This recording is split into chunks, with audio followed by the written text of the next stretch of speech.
Meron pong matinding banat etong mga DDS sa mga kababayan natin na naniniwala na nagtatrabaho ng maayos ang nasa Malacanang, sumusuporta sa mga programa ng administrasyon ni PBBM.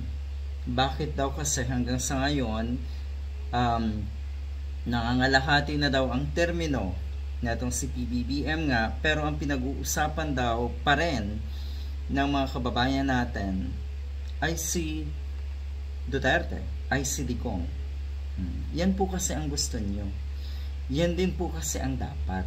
Anyway, totoong pinag-uusapan si Duterte. Laman siya ng mga balita. Sa mga social media platforms, laman din po etong si Duterte. Kaya lang kasi, mga negatibong bagay. Ano yan?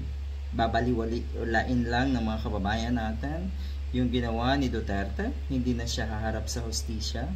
Yun naman po ang dahilan kaya pinag-uusapan na itong si Digong. Hindi masyadong pinag-uusapan siguro si PBBM dahil maraming ginagawa. Okay? Nakikita yan ng mga kababayan natin. Alam niyo naman po na ang makaugalian ng mga Pinoy, madalas ang pinag-uusapan ay yung mga negatibong bagay. At yung mga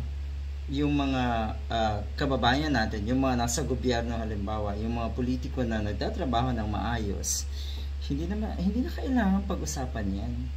Alam na kasi ng taong bayan na gano'n ang kanilang ginagawa. Ang tinutumbo kasi nila sa mga usapin, halimbawa, ay yung mga taong nagkasala at may dapat panagutan. Yan po ay ang mga katulad ni Digong. Yan din po ang gusto nyo ng mga diehard, pag-usapan si Digong.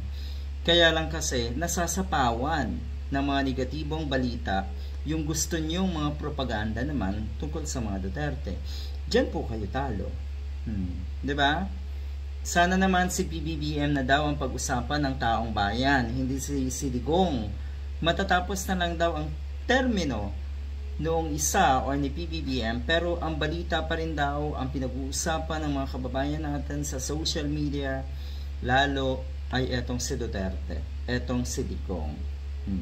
Edi good luck, lalo pa po siyang pag-uusapan sa buong mundo. Kaya lang kasi, kahihiyan po ang usapin na tinutukoy nyo tungkol kay Duterte. Good luck.